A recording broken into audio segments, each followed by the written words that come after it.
Ha influenciado mi amor por la selva. Mucha gente, muchas personas están muy sorprendidas cuando yo digo que hasta ahora estoy viajando todos los años al infierno verde, entre comillas, como se le dice. Y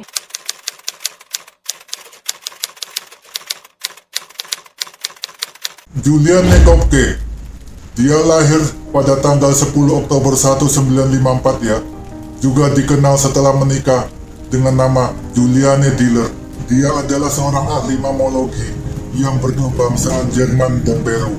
Sebagai seorang remaja pada tahun 1971, si Kopke adalah satu-satunya yang selamat dari kecelakaan pesawat Lansa penerbangan 508 dan kemudian bertahan 11 hari sendirian di hutan hujan Amazon. Si Kopke lahir di Lima, Peru pada tahun 1954 dari orang tua Jerman yang bekerja di Museum Sejarah Alam Lima. Kopke adalah anak tunggal dari ahli biologi Hans William Kopke dan ornitologis Maria Kopke. Ketika Kopke berusia 14, orang tuanya memutuskan untuk meninggalkan Lima dan mendirikan Pamuana, sebuah stasiun penelitian di hutan hujan Amazon. Dia menjadi anak hutan dan belajar teknik bertahan hidup. Otoritas pendidikan tidak setuju dan Kopke terpaksa kembali untuk mengikuti ujiannya.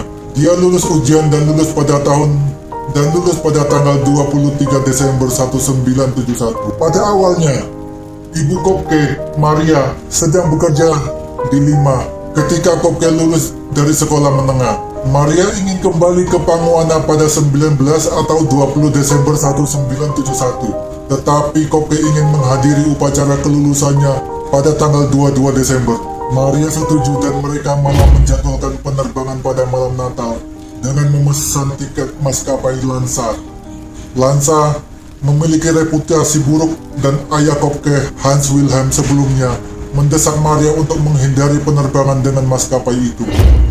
Di perjalanan, pesawat Lansa dengan nomor penerbangan Electra OBR 941 disambar petir pada saat badai ganas dan badan pesawat pun terbelah di udara, hancur 32 km di atas tanah.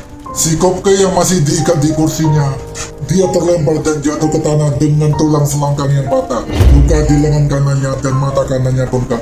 Dia mengatakan, "Saya benar-benar terikat sabuk pengaman di kursi pesawat waktu saya jatuh." Prioritas utama Kopke setelah selamat dari kecelakaan tersebut adalah mencari ibunya yang duduk di sebelahnya. Tetapi pencariannya tidak berhasil. Dia kemudian menemukan bahwa ibunya awalnya selamat dari kecelakaan itu, tetapi meninggal karena luka berat beberapa hari kemudian. Kopke menemukan beberapa permen yang menjadi satu-satunya makanannya. Setelah mencari ibunya dan penumpang lain, dia menemukan aliran sungai kecil. Dia mengarungi aliran air setinggi lutut dekat tempat dia jatuh, dengan mengandalkan prinsip bertahan hidup yang diajarkan ayahnya, bahwa melacak hilir pada akhirnya akan mengarah ke suatu pemukiman. Setelah 10 hari, dia menemukan sebuah kapal yang ditambatkan di dekat gubuk, dan menemukan tangki bahan bakar kapal masih sebagian penuh.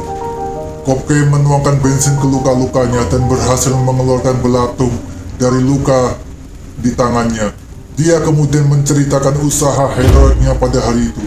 "Saya ingat, saya pernah melihat ayah ketika dia menyembuhkan seekor anjing di hutan dengan bensin.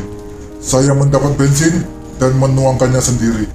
Saya mulai menghitung ketika belatung mulai menyelinap keluar. Ada 35 ekor di lenganku. Aku tetap di sana, akan tetapi aku ingin pergi.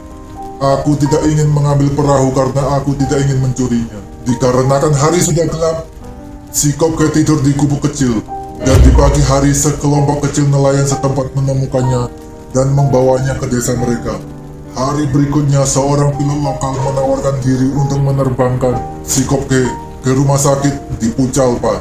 Sehari setelah tiba di rumah sakit, Kopke dapat melihat ayahnya lagi. Beberapa waktu kemudian, setelah si Kopke sudah pulih dari cederanya, dia membantu untuk menemukan lokasi kecelakaan dan mayat para korban. Aksi bertahan hidup Kopke yang hampir mustahil telah menjadi bahan spekulasi. Diketahui bahwa dia duduk dengan sabuk pengaman yang terpasang. Dengan demikian agak terlindung dari benturan. dan karena kursi tersebut empuk. Tetapi pendapat lain mengatakan bahwa sepasang kursi yang ada di setiap sisi Kopke melekat padanya berfungsi seperti parasut dan memperlambat kejatuhannya. Dampak cedera juga berkurang dengan badai petir yang menyebabkan dedaunan tebal di lokasi tempat jatuhnya Kopke. Setelah selamat, si Kopke pun pindah ke Jerman yang sepenuhnya telah pulih dari cedera. Seperti kedua orang tuanya, ia belajar biologi di Universitas di Kiel dan lulus pada tahun 1980. Ia menerima gelar doktor dan dia kembali ke Peru untuk melakukan penelitian mamalia khususnya kelelawar. Setelah menikah, dia dikenal sebagai Juliane Diller. Dia menjabat sebagai pustakawan di koleksi zoologi negara bagian Bavaria di Munich, dan kisah bertahan hidup ala Kopke telah banyak diberitakan serta menjadi bahan naskah film-film fiksi panjang dan satu film dokumenter. Terima kasih sudah menonton video ini dan nantikan video menarik selanjutnya.